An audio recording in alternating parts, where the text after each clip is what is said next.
Chapter 13. These are doilies, Violet cried. This box is full of doilies. And it was true. Scattered around the stage, spilling out of the remains of the cardboard box, were hundreds and hundreds of small round napkins with a strip of lace around them. The sort of napkins you might use to decorate a plate of cookies at a fancy tea party. Of course, the man in sunglasses said. He approached the stage and removed his sunglasses, and the bottlers could see that he wasn't one of Gunther's associates after all. He was just a bidder in a pinstripe suit. I was going to give them to my brother for his birthday present. They're very fancy doilies. What else could VFD stand for? Hilarious. Yes, Gunther said, smiling at the children. What else could it stand for, please? I don't know, Violet said, but the Quagmires didn't find out a secret about fancy napkins. Where have you put them, Olaf? What is Olaf, please? Gunther asked. Now, Violet, Jerome said, we agreed that we wouldn't argue about Gunther anymore. Please excuse these children, Gunther. I think they must be ill. We're not ill, Klaus said. We've been tricked. The box of doilies was a red herring. But the red herring was lot number 48, someone in the crowd said. Children, I'm very disturbed by your behavior, Mr. Poe said. You look like you haven't washed in a week. You're spending your money on ridiculous items. You run around accusing everybody of being Count Olaf in disguise. And now you've made a big mess of doilies on the floor. Someone is likely to trip and fall on all these slippery napkins. I would have thought that the squallers would be raising you better than this. Well, we're not going to raise them any more, Esme said, not after they've made such a spectacle of themselves. Mr. Poe, I want these terrible children placed out of my care. It's not worth it having orphans, even if they're in. Esme, Jerome cried. They lost their parents. Where else will they go? Don't argue with me, Esme snapped, and I'll tell you where they can go. They can. With me, please, Gunther said, and placed one of his scraggly hands on Violet's shoulder. Violet remembered when this treacherous villain had plotted to marry her and shuddered underneath his greedy fingers. I am loving of the children. I would be happy, please, to raise 3 children of my own. He put his other scraggly hand on Klaus's shoulder and then stepped forward as if he was going to put one of his boots on Sonny's shoulder, so all 3 bottlers would be locked in a sinister embrace. But Gunther's foot did not land on Sonny's shoulder. It landed on a doily, and in a second, Mr. Poe predicted that someone would trip and fall came true. With a papery thump, Gunther was suddenly on the ground, his arms flailing wildly in the doilies, and his legs flailing madly on the floor of the stage. Please, he shouted as he hit the ground, but the wiggling limbs only made him slip more, and the doilies began to spread out across the stage and fall to the floor of Bedlam Hall. The bottlers watched the fancy napkins flutter around them, making flimsy whispering sounds as they fell. But then they heard 2 weighty sounds, one after the other, as Gunther's fall had made something heavier fall to the floor. And when they turned their heads to follow the sound, they saw Gunther's boots lying on the floor, one of Jerome's feet and one of Mr. Poe's, please. Gunther shouted again as he struggled to stand up, but when he finally got to his feet, everyone else in the room was looking at them. Look, the man who had been wearing sunglasses said the auctioneer wasn't wearing any socks. That's not very polite. And look, someone else said, he has a doily stuck around 2 of his toes. That's not very comfortable. And look, Jerome said, he has a tattoo of an eye on his ankle. He's not Gunther. He's not an auctioneer, Mr. Poe cried. He's not even a foreigner. He's Count Olaf. He's more than Count Olaf, Esme said, walking slowly towards the terrible villain. He's a genius. He's a wonderful acting teacher. And he's the handsomest, innest man in town. Don't be absurd, Jerome said. Ruthless kidnapping villains aren't in. You're right, said Count Olaf. And what a relief it is to call him by his proper name. Olaf tossed away his monocle and put his arm around Esme. We're not in. We're out of the city. Come on, Esme. With a shriek of laughter, Olaf took Esme's hand and leaped from the stage, elbowing aside the in crowd as he began running towards the exit. They're escaping, Violet cried and jumped off the stage to chase after them. Klaus and Sonny followed her as fast as their legs could carry them, But Olaf and Esme had longer legs, which in this case was just as unfair an advantage as the element of surprise. But by the time the Baudelaires had run to the banner with Gunther's face on it, Olaf and Esme had reached the banner with auction printed on it. And by the time the children reached that banner, the two villains had run past them, the inn banner, and through the award-winning door of Bedlin Hall. Egad! Oh no, it's not Sunny. Egad! Mr. Poe cried. We can't let that dreadful man escape for the sixth time. After him, everyone. That man is wanted for a wide variety of violent and financial crimes. This in crowd sprang into action and began chasing after Olaf and Esme. And you may choose to believe, as this story nears its conclusion, that with so many people chasing after this wretched villain, it would be impossible for him to escape. You may wish to close this book without finishing it and imagine that Olaf and Esme were captured, and that the Quagmire triplets were rescued, and that the true meaning of BFD was discovered, and that the mystery of the secret hallway to the ruined Baudelaire mansion was solved, and that someone held a delightful picnic to celebrate all of the good fortune, and that there was enough ice cream sandwiches to go around. And I certainly wouldn't blame you for imagining these things, because I imagine them all the time, late at night, when not even the map of the city can comfort me. I close my eyes and imagine all those happy, comforting surroundings, the Baudelaire children. All those happy, comforting things, surrounding the Baudelaire children, instead of all those doilies that surrounded them and brought yet another scoop of misfortune into their lives, because when Count Olaf and Esme Squalor flung open the door of Bedlin Hall, they let in an afternoon breeze that made all the very fancy doilies flutter over the Baudelaire's heads, and then settle back down on the floor behind them. And in one slippery moment, the entire in crowd was falling all over one another in a papery pinstripe blur. Mr. Poe fell on Jerome. Jerome fell on the man who had been wearing sunglasses, and his sunglasses fell on the woman who had bid highest on lot 47. That woman dropped her chocolate ballet slippers, and those slippers fell on Count Olaf's boots, and those boots fell on three more doilies that made more people slip and fall on one another, and soon the entire crowd was in a hopeless tangle. But the Baudelaires did not even glance back to see the largest grief that the doilies had caused. They kept their eyes on the pair of loathsome people who were running down the steps of Bedlin Hall towards a big black pickup truck.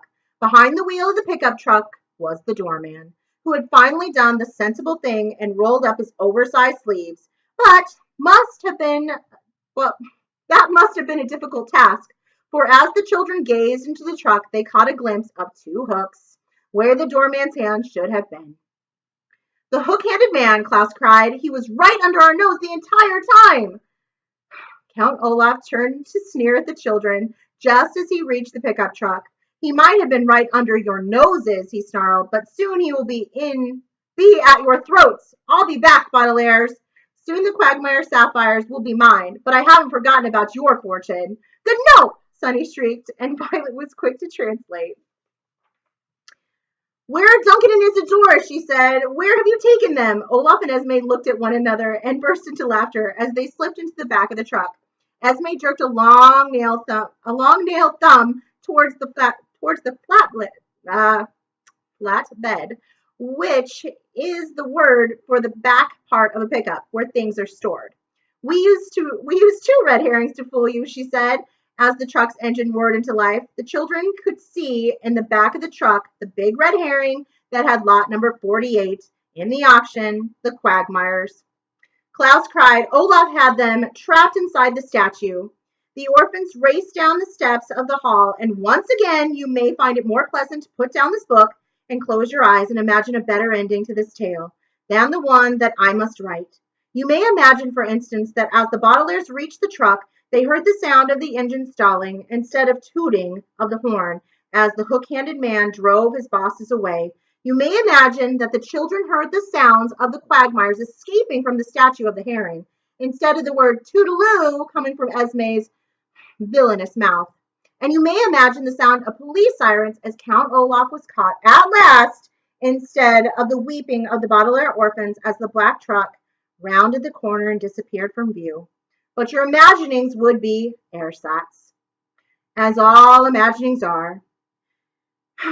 They are as untrue as the ersatz auctioneer who found the Baudelaires at the squalor's penthouse, and the ersatz elevator outside their front door, and the ersatz guardian who pushed them down the deep pit of the elevator shaft. Esme hid her evil plan behind her reputation as the city's sixth most important financial advisor, and Count Olaf hid his identity behind a monocle, and some black boots, and the dark passageway hid its secrets behind a pair of sliding elevator doors. But as much as it pains me to tell you that the Baudelaire orphans stood on the steps of Veblen Hall weeping with anguish and frustration as Count Olaf rode away from the Quagmire triplets, I cannot hide the unfortunate truths of the Baudelaire's lives behind an ersatz happy ending. The Baudelaire orphans stood on the steps of Veblen Hall, weeping with anguish and frustration as Count Olaf rode away with the Quagmire triplets, and the sight of Mr. Poe emerging from the award-winning door with a doily on his hair and a look of panic in his eyes only made them weep harder. "I'll call the police," Mr. Poe said, "and they'll capture Count Olaf in no time at all." But the Baudelaires knew that this statement was as ersatz as Gunther's improper English. They knew that Olaf was far too clever to be captured by the police, and I'm sorry to say that by the time two detectives found the big black pickup truck abandoned outside St. Carl's Cathedral, with the motor still running, Olaf had already transferred the Quagmires from the red herring to a shiny black instrument case, which he had told the bus driver was a tuba he was bringing to his aunt. The three siblings watched Mr. Poe scurry back into Veblen Hall to ask members of the crowd where he could find a phone booth, and they knew that the banker was not going to be of any help. "I think Mr. Poe will be a great deal of help," Jerome said, as he walked out of Veblen Hall and sat down on the steps to try to comfort the children. "He's going to call the police and give them a description of Olaf." "But Olaf is always in disguise," Violet said miserably, wiping her eyes. "You never know what he'll look like until you see him." "Well, I'm going to make sure you never see him again," Jerome promised. "Esme may have left, and I'm not going to argue with her, but I'm still your guardian, and I'm going to take you far, far away from here, so far away that you'll forget all about Count Olaf and the Quagmires and everything else." "Forget about Olaf?" Klaus asked. "How can we forget about him? We'll never forget his treachery, no matter where we live. And we'll never forget the Quagmires either," Violet said. "I don't want to forget about them. We have to figure out where he's taking our friends and how to rescue them." "Too cool," Sunny said, which meant something along the lines of, "and we don't want to forget about everything else either, like the underground hallway that led to our ruined mansion and the real meaning of BFD." "My sister's right," Klaus said. "We have to track down Olaf and learn all the secrets he's keeping from us." "We're not going to track down Olaf," Jerome said, shuddering at the thought. "We'll be lucky if he doesn't track us down. As your guardian, I cannot allow you to try to find such a dangerous man." "Wouldn't you rather live safely with me?" "Yes," Violet admitted, "but our friends are in grave danger. We must go and rescue them." "Well, I don't want to argue," Jerome said. "If you've made up your mind, then you've made up your mind. I'll tell Mr. Poe to find you another guardian."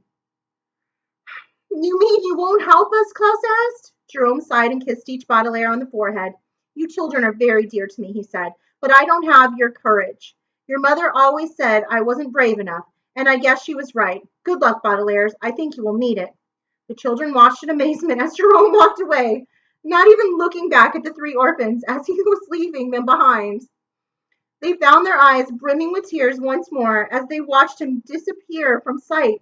They would never see the squalor penthouse again, or spend another night in their bedrooms, or spend even a moment in their oversized pinstripe suits.